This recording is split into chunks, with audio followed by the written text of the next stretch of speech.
السلام علیکم۔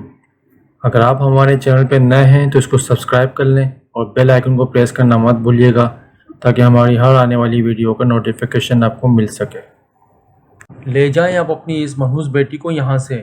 اس کے سبز قدم اتنے بھاری تھے کہ یہ میرے نوجوان بیٹے کو کھا گئی۔ میں سفید جوڑے میں لپٹی اپنے سسرال کی دہلیز پر کھڑی تھی جب میری ساس کی چنگھاڑتی ہوئی آواز میرے کانوں میں آئی تھی۔ وہ یہ ساری باتیں میرے بابا سے کہہ رہی تھی جو میرے بیوہ ہونے کے بعد سسرال میں مجھے لینے آئے تھے۔ میں وہاں کھڑی کانپ رہی تھی۔ شوہر کے مرنے کے بعد نقصان تو میرا ہی ہوا تھا، لیکن میری ساس مسلسل مجھ پر ہی الزام لگائی جا رہی تھی۔ تبھی میرے سسر آگے بڑھے اور انہوں نے میرے بابا کے ہاتھ تھام لیے۔ معاف کرنا منصور علی خان، بیٹے کے مرنے کا صدمہ اتنا شدید ہے کہ میری بیوی غم سے نڈھال ہے۔ اس لیے غم کی شدت سے یہ پتہ نہیں کہ اول فول بولے جا رہی ہے۔ تم اس کو اپنے ساتھ ہی لے جاؤ، یہ وہیں اپنی عدت پوری کرے گی۔ میرے بابا نے ان کے جواب میں کہا کہ میں بھی شوہر کے مرنے کے بعد اس کو ہرگز یہاں نہیں چھوڑ سکتا، اس لیے ہمیشہ کے لیے اسے اپنے ساتھ لے کر جا رہا ہوں۔ یہ کہہ کر میرے بابا نے میرا ہاتھ تھاما اور مجھے اپنے ساتھ گاڑی میں لے آئے، جہاں باہر کھڑے ان کے ملازم ہمارا انتظار کر رہے تھے۔ میں جو شادی کے فقط 4 ماہ بعد ہی بیوہ ہو گئی تھی، میرے بیوہ ہو جانے کے بعد میرے سسرال والے ہی مجھے منحوس قرار دے رہے تھے، جیسے میں نے اپنے ہاتھوں سے اپنے شوہر کو مارا تھا۔ میرا شوہر ذیشان جب تک میرے ساتھ رہا، بظاہر اس نے مجھے کبھی کوئی تکلیف نہ ہونے۔ وہ ایک نرم مزاج شخصیت کے مالک تھے۔ میرے بابا اپنے گاؤں کے ایک بہت بڑے وڈیرے تھے۔ پورے گاؤں میں ان کے جیسا کوئی رئیس نہ تھا۔ پورے گاؤں میں ان کا ایک مقام، نام اور پہچان تھی۔ گاؤں سے تعلق ہونے کے باوجود بھی ہم سارے بہن بھائیوں نے شہر جا کر اعلیٰ تعلیم حاصل کی تھی۔ میں نے بھی شہر کی ایک بہت بڑی یونیورسٹی سے ماسٹر کیا ہوا تھا۔ جیسے ہی میری تعلیم ختم ہوئی تو بابا نے میری شادی دوسرے گاؤں کے ذمہ دار چودھری وہاب علی بیٹے کے ذیشان سے کر دی تھی۔ میرا دل اداس تھا، ذہنی طور پر اس شادی کے لیے میں رضامند نہ تھی، لیکن پھر بھی ہمارے خاندانوں کا یہ رواج تھا کہ چاہے لڑکا ہو یا لڑکی، کبھی بھی اپنی پسند سے شادی نہیں کرتا تھا۔ اس لیے میں بھی اپنے والدین کو رضا میں سر جھکا دیا۔ حالانکہ کتنے ہی یونیورسٹی کے لڑکے اور لڑکیاں ایک دوسرے کو پسند کر کے آپس میں شادی کر لیتے، لیکن میرے دل میں کبھی یہ خواہش نہ بڑھی کہ میں بھی کسی کو پسند کر کے اس سے شادی کروں۔ یوں دھوم دھام سے رخصت ہو کر میں اپنے سسرال آ گئی، جہاں میرا بہت شاندار طریقے سے استقبال کیا گیا۔ میرے بابا نے مجھے جہیز میں نہ صرف بیش قیمتی جہیز بلکہ اپنی زمین میں سے بہت بڑا رقبہ بھی میرے نام کر کے جہیز میں دے دیا تھا۔ مجھے نہیں پتا تھا کہ زندگی مجھے ایسی تکلیف بھی دینے والی ہے جس کے زخم تا عمر نہیں بھرنے والے تھے۔ اب بھی میری شادی کو فقط 4 ماہ ہی ہوئے تھے جب شہر سے آتے ہوئے میرے شوہر ذیشان کی گاڑی کو حادثہ پیش آ گیا۔ گاڑی زوردار طریقے سے درخت سے ٹکرائی تھی۔ دماغ پر چوٹ لگنے کی وجہ سے ذیشان ہاسپٹل جانے سے پہلے ہی دم توڑ گیا۔ میرے لیے تو یہ خبر کسی قیامت سے کم نہ تھی، لیکن میری ساس تو جیسے پاگل ہی ہو گئی تھی۔ ظاہر ہے ان کا جوان بیٹا تھا اور اسے کھونے کا دکھ ان کے لیے قیامت خیز تھا۔ وہ جھولی بھر بھر کے مجھے بددعائیں دے رہی تھیں۔ وہاں موجود ساری عورتوں کے سامنے میں وہاں چپ بیٹھی تھی اور آنسو بہا رہی تھی۔ ان کے لیے اگر یہ اتنا غم اتنا شدید تھا تو میرے لیے بھی کسی قیامت سے کم نہ تھا، کیونکہ بیوہ ہونے کا مطلب ہمارے خاندان میں عمر بھر کی تنہائی، رسوائی اور اذیت تھی۔ کیونکہ مجھے اچھی طرح یاد ہے کہ جب میری بڑی پھپھو اپنی نوجوانی میں بیوہ ہو گئی تھی تو خاندان والے ان کے ساتھ کیا سلوک کرتے تھے۔ انہیں کسی شادی یا کسی خوشی میں جانے کی اجازت نہ تھی۔ سفید رنگ کے علاوہ انہوں نے کبھی کوئی دوسرا اپنے اوپر کپڑا تن میں نہ سجایا تھا۔ حالانکہ وہ جوان تھی، خوبصورت تھیں، لیکن پھر بھی میرے دادا نے کبھی ان کی دوسری شادی کا نہ سوچا تھا، کیونکہ ہمارے خاندان کا رواج تھا کہ اگر کسی لڑکی کا ایک بار نکاح ہو جائے تو دوسرا نکاح اس کے اوپر جائز نہیں تھا۔ اس نے ساری زندگی بیوہ بن کر ہی گزارنی تھی۔ اگر کبھی غلطی سے وہ شادی میں چلی بھی جاتی تو لوگ اس سے کہتے کہ اس کے قدم کو کیا ضرورت تھی جو اس یہاں پر آئی، اس خوشی کے موقع پر کیا لینے آئی ہے۔ مجھے اپنی پھپھو پر بڑا ترس آتا تھا، اور پھر یوں ہی سسکتی بلکتی زندگی گزار کر وہ ایک دن اس دنیا سے چلی گئی۔ اب میں دل میں یہی سوچ رہی تھی کہ دنیا میرے ساتھ بھی یہی سلوک کرنے والی ہے۔ ذیشان کو فوت ہوئے 10 دن ہو گئے تھے۔ اب میرے بابا ہمیشہ ہمیشہ کے لیے مجھے اپنے میکے لے کر جا رہے تھے اور مجھے اپنی باقی کی زندگی نہیں گزارنی تھی۔ تھوڑی دیر بعد میں اپنے گھر پہنچ چکی تھی۔ سب کو ہی پتہ تھا کہ میں وہاں آ رہی ہوں، اس لیے سب غمزدہ سے باہر لانچ میں ہی بیٹھے ہوئے تھے۔ میری امی نے مجھے گلے سے لگا لیا اور انہیں گلے لگ کر رونے لگی۔ میں امید ہے جسم پر سفید کپڑا لباس تھا میرے، اور میں نے بڑی سیاہ کالی چادر اوڑھی ہوئی تھی۔ پھر میری امی مجھے ایک کمرے میں چھوڑ کر چلی گئیں۔ اپنی باقی کی زندگی مجھے اب اسی کمرے میں گزارنی تھی۔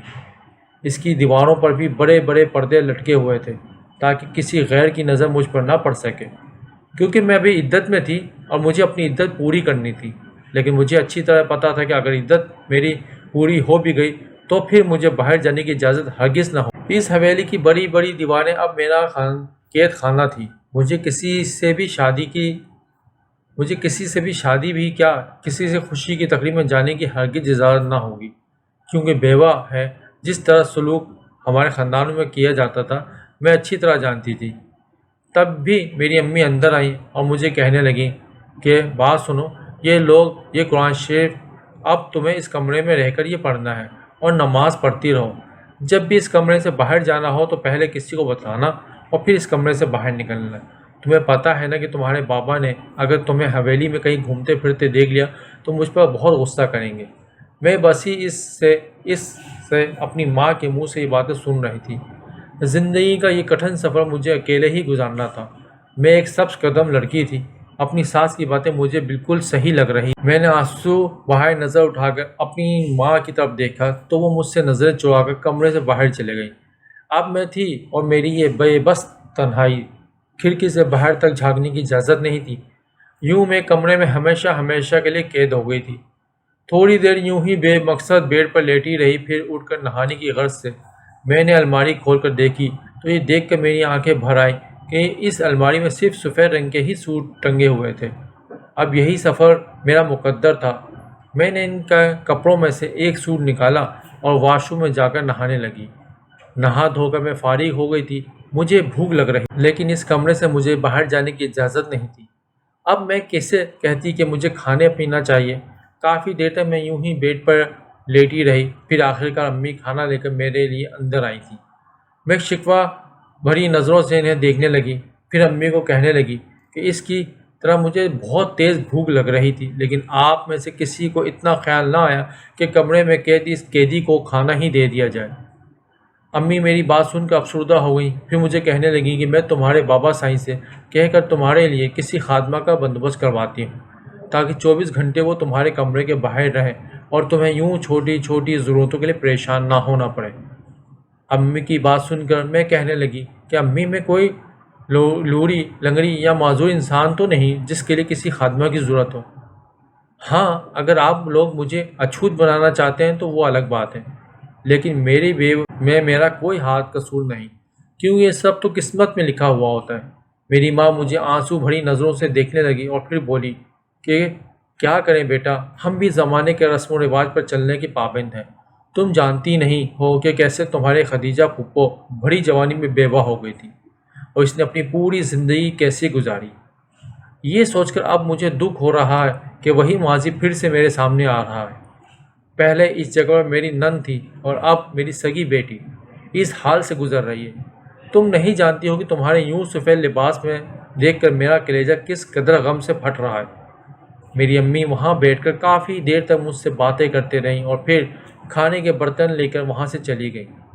کمرے کی تنہائی سے صرف ایک ہفتے میں ہی میرا دل گھبرانے لگا اور دل چاہ رہا تھا کہ اپنے آپ کو ختم کر لوں۔ میری امی کے علاوہ میری اور کزنیں یا رشتہ دار وغیرہ اس کمرے میں آتے ہی نہ تھے۔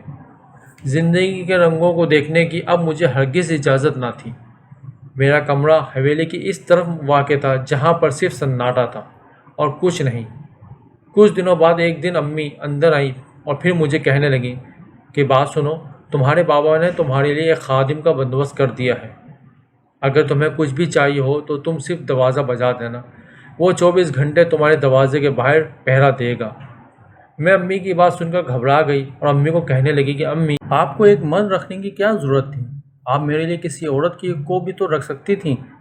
امی مجھے یوں گھبراتے ہوئے دیکھ کر کہنے لگی کہ دراصل یہ جو ملازم ہے یہ بہت مجبوری کی حالت میں تھا اور اسے نوکری کی بھی ضرورت تھی۔ ویسے تو یہ ایک انجان شخص ہے، لیکن تمہارے بابا سائی کا کہنا ہے کہ یہ بہت ایماندار اور انتہائی شریف شخص ہے۔ تم اس لیے بہتر ہے کہ کوئی خادم نہ ہو۔ پھر امی مجھ سے کافی دیر تک باتیں کرتے رہیں۔ ایک دن میں نے اندر سے کمرے کا دروازہ بجایا اور باہر کھڑکی سے اپنے ملازم کو کہنے لگی کہ سنو، تمہارا نام کیا ہے، تاکہ مجھے جب بھی تمہیں بلانا ہو تو میں تمہیں اپنا کام بتا سکوں۔ کبھی باہر سے انتہائی مؤدب آواز آئی، بی بی جی میرا نام شہباز ہے، اگر آپ کو کوئی بھی تکلیف یا پریشانی ہو تو فوراً مجھے آواز دے کر کہہ سکتی ہیں، میں 24 گھنٹے آپ کے دروازے پر خدمت کے لیے کھڑا ہوں گا۔ اس کی بات سن کر میں نے کہا ٹھیک ہے، مجھے بھی کوئی کام ہوگا تو میں تمہیں ضرور بتا دیا کروں گی۔ ایک دن میرا رات کو کمرے میں بیٹھے بیٹھے دل بہت گھبرانے لگا۔ مجھے کمرے میں نہایت ہی گھٹن محسوس ہو رہی تھی۔ تبھی میں نے دروازے کے اس پار کھڑے شہباز کو پکارا تھا، سنو، کیا تم جاگ رہے ہو؟ میری طبیعت بہت خراب ہو رہی ہے، ایسا لگ رہا ہے جیسے میں ابھی مر جاؤں گی۔ پھر باہر سے آواز آئی تھی، جی بی بی جی، میں آپ کی آواز سن رہا ہوں، میں آپ کے کمرے کے باہر ہی کھڑا ہوں۔ پھر وہ مجھ سے کہنے لگی کہ بی بی جی، اگر کسی جانور کو بھی یوں کمرے میں قید رکھا جائے تو وہ بھی گھٹن اور تنہائی سے مر جائے۔ آپ تو پھر ایک زندہ دل انسان ہیں۔ آپ کو یوں کہہ دیں کہ تنہائی میں دیکھ کر میرا دل کرتا ہے کہ اگر آپ چاہیں تو تھوڑی دیر کے لیے باہر کھلی فضا میں آ کر ایک سانس لے سکتی ہیں۔ میں اس ملازم شہباز کی باتیں سن کر حیران تھی، کیسے وہ میرے سارے دل کی باتیں کر رہا تھا۔ اس کی آواز دروازے کے اس پار سے مجھے صاف سنائی دے رہی تھی۔ پھر میں اس سے کہنے لگی کہ ایسا ہونا ممکن نہیں، کیونکہ یہ ایک تنہائی میرا مقدر ہے۔ اگر میں اس کمرے سے باہر بھی گئی تو سمجھ لو کہ زندگی مجھ پر اور تنگ کر دی جائے گی۔ پھر شہباز کی آواز سنائی دی، وہ مجھے کہہ رہا تھا کہ آپ فکر نہ کریں، اس وقت حویلی میں بالکل سناٹا ہے، میں آپ کو ایسے خفیہ راستے سے لے کر جاؤں گا کہ کسی کی نظر بھی آپ پر نہ پڑے گی۔ آپ صرف تھوڑی دیر کے لیے اس کمرے سے باہر آ جائیں اور کھلی فضا میں آ کر سانس لیں۔ اگر ایسے کمرے میں رہیں تو آپ کا ایک نہ ایک دن دم ضرور گھٹ جائے گا۔ وہ مجھے بہت مہربان لگ رہا تھا، کیسے ساری میری دل کی باتیں کر رہا تھا۔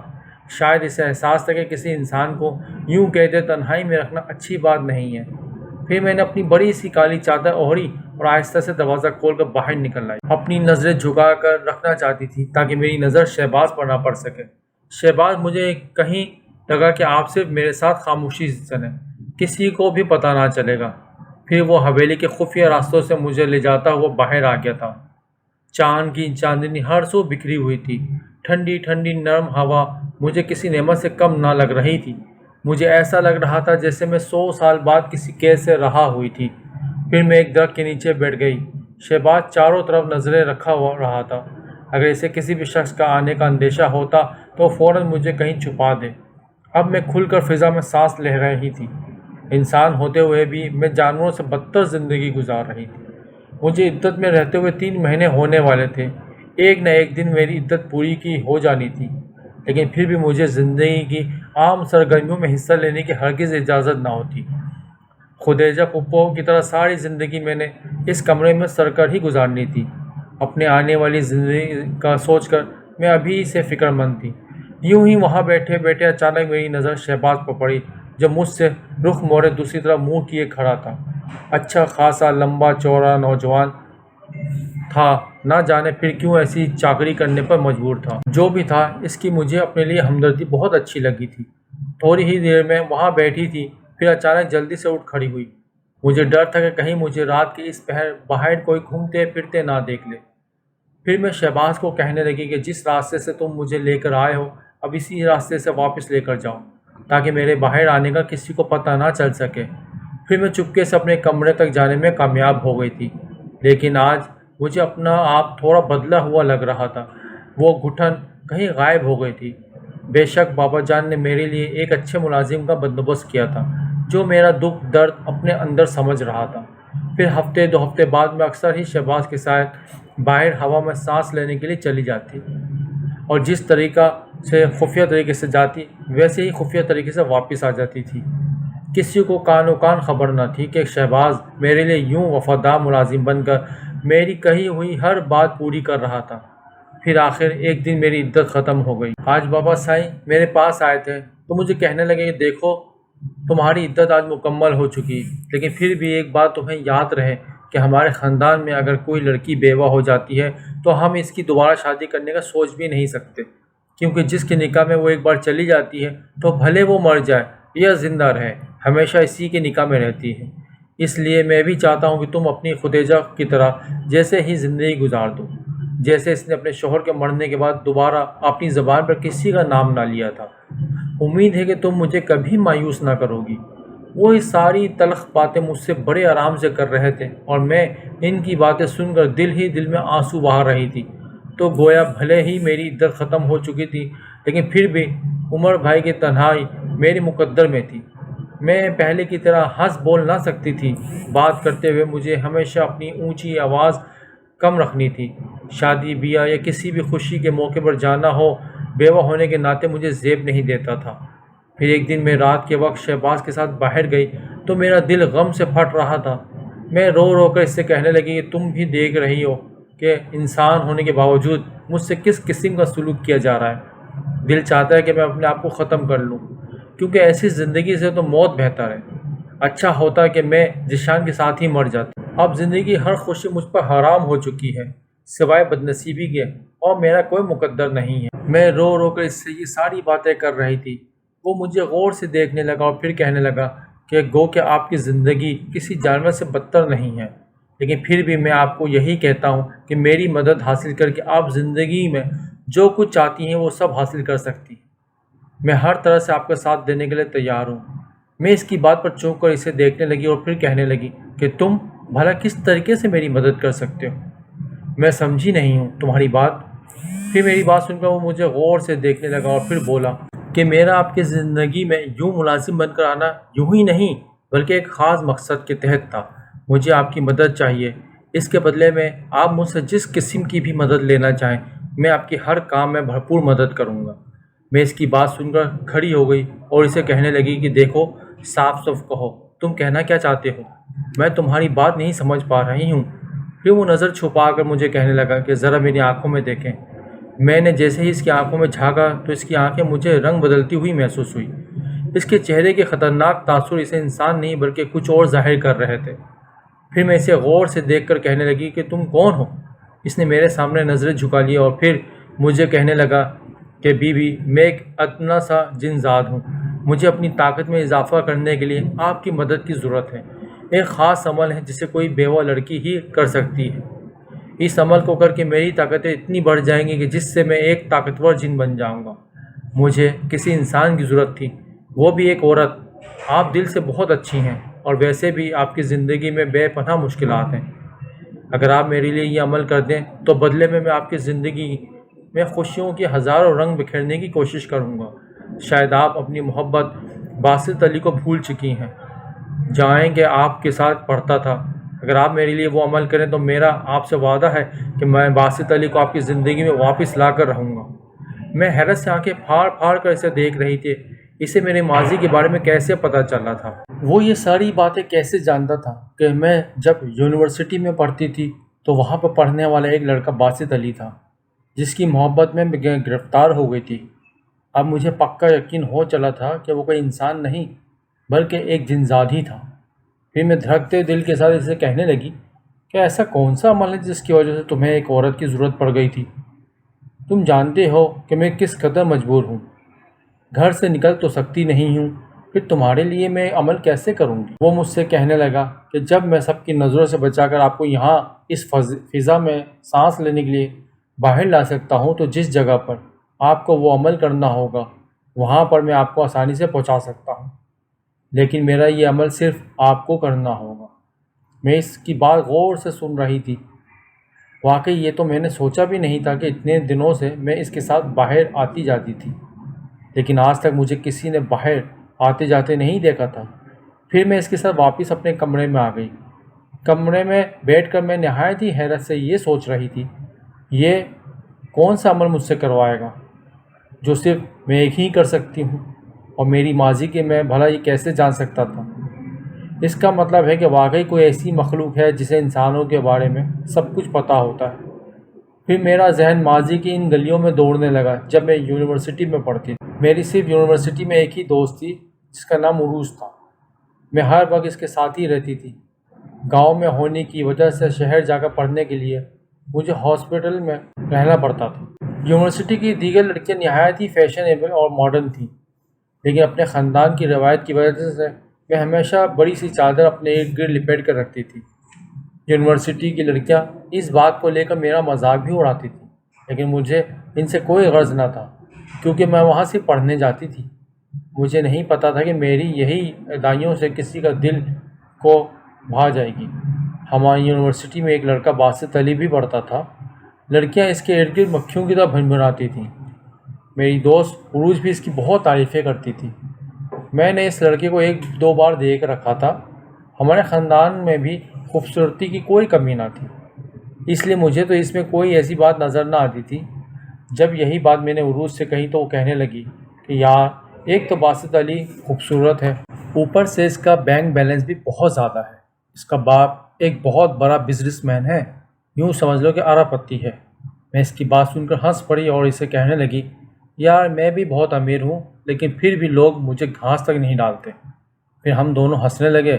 پھر ایک دن عروج میرے پاس آئی اور مجھے کہنے لگی کہ تم نے سنی ایک بات؟ باسط کے دوستوں کا کہنا ہے کہ اس نے یونیورسٹی کی ایک لڑکی کو پسند کر لیا ہے۔ نہ جانے وہ کون خوش نصیب لڑکی ہے، کون ہوگی جسے باسط نے پسند کیا ہے۔ میں اس کی بات پر اسے گھورنے لگی اور اس سے کہنے لگی کہ تمہیں کیا ہے، وہ کسی کو بھی پسند کرے، تم صرف پڑھائی پر توجہ دو۔ پھر دوسرے دن عروج بھاگتی ہوئی میرے پاس آئی اور مجھے کہنے لگی کہ وہ تمہیں پسند کرتا ہے، پتہ بھی ہے باسط نے جو لڑکی پسند کی ہے وہ کون ہے؟ میں اس کی طرف سوالیہ نظروں سے دیکھ رہی تھی۔ پھر وہ مجھے کہنے لگی وہ خوش نصیب لڑکی صرف تم ہو، جسے بس اب اپنے لیے ہی پسند کیا ہے باسط نے۔ باسط کے دوست کہہ رہے تھے وہ تم کو پسند کرتا ہے اور اس کے گھر رشتہ بھیجنا چاہتا ہے۔ میں اس کے منہ سے یہ ساری باتیں سن رہی تھی۔ میں سوچ رہی تھی کہ اس کے ارد گرد تو اتنی ماڈرن اور خوبصورت لڑکیوں کا گھیرا تھا، تو پھر اس نے سب کچھ چھوڑ کر مجھے ہی کیوں پسند کیا؟ پھر ایک دن جب یونیورسٹی میں فنکشن تھا تو اس فنکشن میں باسط علی میرے پاس آیا تھا اور اس نے مجھ سے چند باتیں کی تھیں۔ وہ ویسے ہی میرا حال پوچھ رہا تھا، لیکن نہ جانے کیوں وہ مجھ سے بات کر کے عجیب سا محسوس ہو رہا تھا۔ آج سے پہلے تو اس نے مجھے کبھی نظر بھر کے نہ دیکھا تھا۔ پھر اس یونیورسٹی کے فنکشن میں ہماری محبت کا آغاز ہو گیا۔ اب میں بھی چپکے اس کو چاہنے لگی تھی، لیکن کسی کے اوپر بھی ظاہر نہ کرتی کہ میں تو باسط کو پسند کرنے لگی ہوں۔ جب ایک دن ہم نے سنا کہ باسط کی امی شدید بیمار ہیں تو سارے یونیورسٹی کے لڑکے اور لڑکیاں اس کی امی کی طبیعت پوچھنے اس کے لیے گھر چلے جا رہے تھے۔ عروج بھی ان میں شامل تھی۔ وہ مجھے بھی بار بار کہہ رہی تھی کہ تم بھی چلو، اچھا ہے اس بہانے باسط کا گھر ہی دیکھ لیں گے۔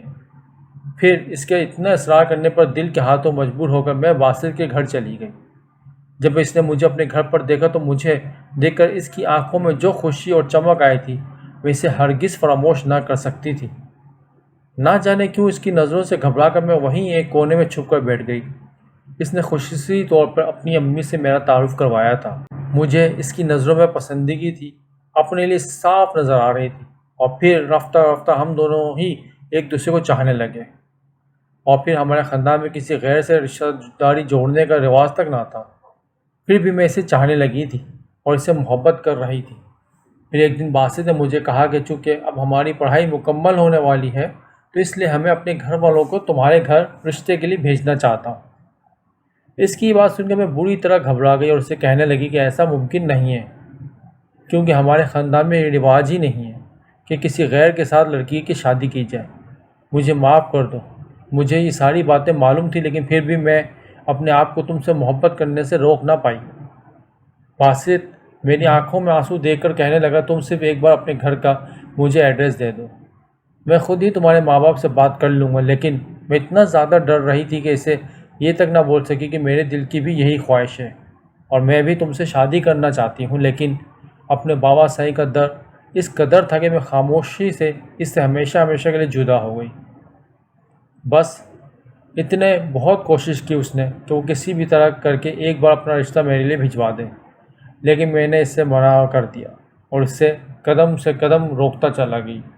میں نے اسے سمجھا دیا تھا کہ اگر تم نے ایسا کچھ کیا تو تمہارے ساتھ ساتھ میری عزت بھی خطرے میں پڑ جائے گی اور میں اپنے پورے خاندان اور گاؤں میں بدنام ہو جاؤں گی کہ منصور علی خان کی بیٹی یونیورسٹی میں کسی شہر کے لڑکے سے عشق لڑا رہی تھی۔ اس لیے میں نے اس محبت میں جدائی سہنا تو برداشت کی، لیکن اپنے بابا سائی کا سر جھکنے نہ دیا تھا۔ پھر میں روتے ہوئے دل اور سرخ آنکھیں لیے ہمیشہ ہمیشہ کے لیے وہ شہر چھوڑ کر گاؤں آ گئی۔ پہلے ہی بابا جان نے میرا رشتہ اپنے دوست کے بیٹے سے طے کیا ہوا تھا، اور پھر چند ہی دنوں بعد جشان کی دلہن بن کر میں اس کی زندگی میں آ گئی۔ لیکن میری شادی شدہ زندگی کی عمر بہت چھوٹی تھی۔ صرف 4 مہینے بعد ہی میری سر پر بیوہ کی چادر اڑا دی گئی تھی۔ میرے سینے میں دبی ہوئی محبت کی یہ چنگاری آج اس جن ذات نے دوبارہ سے زندہ کر دی تھی۔ آج پھر میں اپنی ماضی میں کھو گئی تھی، جہاں پر باسط علی کی یاد کسی خوشگوار جھونکے کی طرح میری زندگی میں آئی تھی۔ پتہ نہیں آج وہ کہاں ہوگا، ہو سکتا ہے اس نے بھی کسی لڑکی سے شادی کر لی ہو۔ پھر میں سوچنے لگی کہ آخر وہ جن ذات مجھ سے کس قسم کا کام لینا چاہتا ہے۔ دنیا کی نظروں میں وہ میرے لیے خادم کی طرح کام کر رہا ہے، لیکن وہ اپنے کسی خاص مقصد سے میری زندگی میں آیا ہے۔ اس کا یہ خاص عمل مجھے معلوم کرنا تھا۔ میں بھی چاہتی تھی کہ میری زندگی میں خوشیوں کے رنگ آئیں۔ دوسروں کو ہنستا کھیلتا دیکھ کر میرا بھی دل چاہتا تھا کہ میں بھی اپنی زندگی کا مزہ لوں۔ ایسا نہ ہو کہ ختیجہ پھپھو کی طرح میں بھی اپنی پوری زندگی سسک کر گزار دوں۔ دوسرے دن پھر میں شہباز کو کہہ رہی تھی کہ مجھے آج پھر باہر جانا ہے۔ وہ میری بات کا اشارہ سمجھ گیا تھا۔ جو ہی آدھی رات گزری میں اس کے ساتھ باہر آ گئی تھی۔ ہم نسبتاً اس جگہ پر آتے تھے جہاں پر مکمل سناٹا ہوتا تھا، لیکن میری زندگی میں جو سناٹا تھا وہ اس سناٹے سے کہیں زیادہ گہرا تھا۔ پھر میں اسے دیکھتے ہوئے کہنے لگی، شہباز دیکھو، زندگی مجھ پر اتنی تنگ ہے کہ مجھے تمہارے وجود سے بھی اب ڈر نہیں لگتا۔ مجھے جن ذات سے نہیں بلکہ اب انسانوں سے ڈر لگتا ہے۔ نہ جانے وہ کب میری زندگی دور مجھ پر اتنا تنگ کر دے کہ مجھے اپنی زندگی خود ہی ختم کرنی پڑ جائے۔ شہباز مجھ سے کہنے لگا کہ جیسے مجھے طاقتیں مل جائیں گی تو میں تمہاری زندگی میں ہر طرف خوشیوں کے رنگ بکھیر دوں گا۔ اس کے لیے تمہیں میرا ساتھ دینا ہوگا۔ میں اسے کہنے لگی کہ تم مجھے آج بتا دو کہ آخر مجھے ایسا کیا کرنا ہوگا جس سے تمہاری طاقتیں لوٹ آئیں۔ پھر وہ کہنے لگا، جس طرح انسانوں کے پاس مختلف قسم کے ہنر اور طاقتیں ہوتی ہیں، اسی طرح ہم جنات بھی طاقتور اور کمزور ہوتے ہیں۔ میں پہلے ایک طاقتور جنات کی طرح اپنی زندگی گزار رہا تھا۔ مجھے زندگی میں کوئی دکھ کوئی تکلیف نہ تھی، لیکن ایک بار جب میں اپنے لیے خصوصی طور پر عمل کر رہا تھا، وہ عمل کرنے کے بعد میری طاقتوں میں مزید اضافہ ہو جانا تھا۔ لیکن اگر کسی وجہ سے وہ عمل روک دیتا یا پورا نہ کر پاتا تو میرے پاس جتنی بھی طاقتیں تھیں وہ بھی واپس چلی جاتی۔ میں سارے شیطانی جنات سے چھپ کر وہ عمل کر رہا تھا، کیونکہ مجھے پتا تھا کہ اگر کسی نے مجھے یوں عمل کرتے دیکھ لیا تو وہ میری طاقتیں چھیننے کے لیے ضرور مجھ پر حملہ ہو جاتا۔ لیکن یہ میری بدقسمتی تھی کہ جیسے ہی میں نے وہ عمل کرنا شروع کیا، میرے کچھ دشمنوں نے ایک شیطانی جن کو میرے پیچھے لگا دیا۔ ان دشمنوں نے اسے بتا دیا تھا کہ میں اس خاص جگہ پر بیٹھ کر ایک خصوصی طور پر طاقت بڑھانے کے لیے عمل کر رہا ہوں۔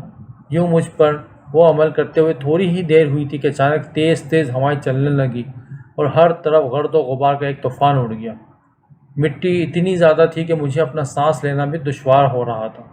میں جان گیا تھا کہ سب مجھے اس عمل سے روکنے کے لیے ہو رہا تھا۔ اس رات چاند مکمل طور پر روشن تھا۔ جیسے ہی چاند بادلوں میں چھپ جانا تھا، مجھے وہ عمل پورا کر لینا تھا، لیکن اس پہلے کہ میرا عمل مکمل پورا ہوتا، اچانک اس درخت کے نیچے جس پر میں عمل کر رہا تھا پتھروں کی برسات ہونے لگی۔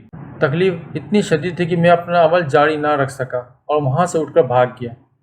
اب میری جگہ پر وہ شیطانی جن بیٹھا ہے اور میں چھوڑا ہوا وہ عمل پورا کرنا چاہتا ہوں۔ میرے جسم میں موجود ساری طاقتیں بھی مجھ سے چھین لی گئی ہیں۔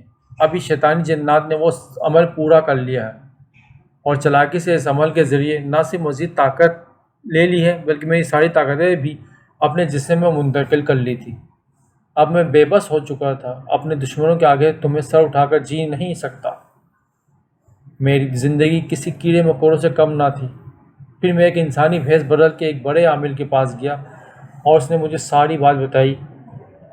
لیکن ہاں، ایک طریقہ ہے، اس نے یہ بھی بتایا، جس کی وجہ سے تم اس شیطانی جنات سے دگنا طاقتور ہو جاؤ گے، اور ایک خاص عمل کے ذریعے تمہاری کھوئی ہوئی ساری طاقتیں تمہارے جسم میں منتقل ہو جائیں گی۔ لیکن وہ عمل تمہیں خود نہیں کرنا۔ اگر یہ عمل کر لے تو تمہارے لیے بہت بہتر ثابت ہوگا۔ میں اس عمل کی ساری باتیں سن رہا تھا۔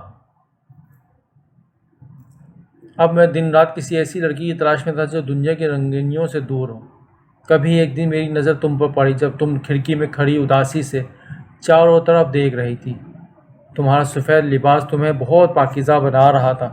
جب میں نے تمہارے بارے میں معلومات کی تو مجھے پتہ چل گیا کہ تمہیں اس کمرے میں بیوہ بنا کر قید کیا گیا ہے۔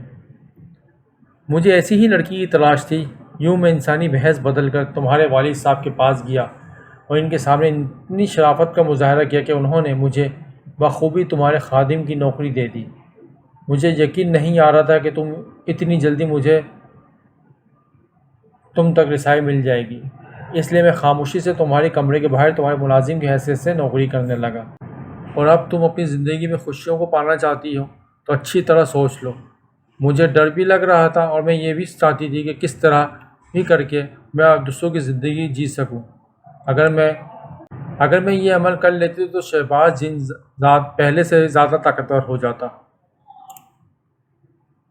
اور پھر خصوصی طور پہ میری مدد ہر ممکن طریقے سے کر سکتا تھا۔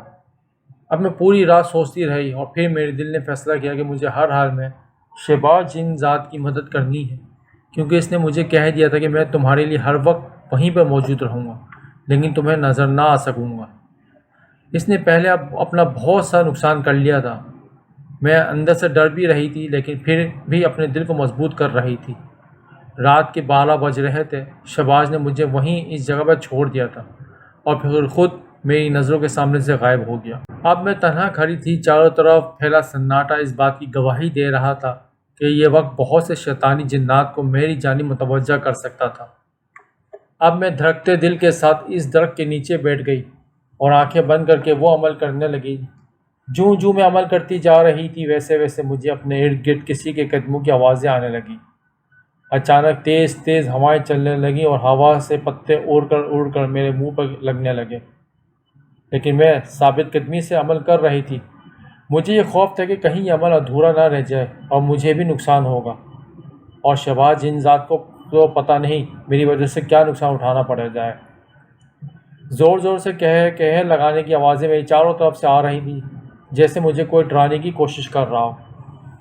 ان میں سب سے زیادہ ان چیزوں کو نظر انداز کیا کہ اپنا دل مضبوط کر کے اس عمل کو برابر جاری رکھتا ہوا میں نے اپنی آنکھیں کھول کر دیکھی تو چاند کی روشنی غائب ہو چکی تھی۔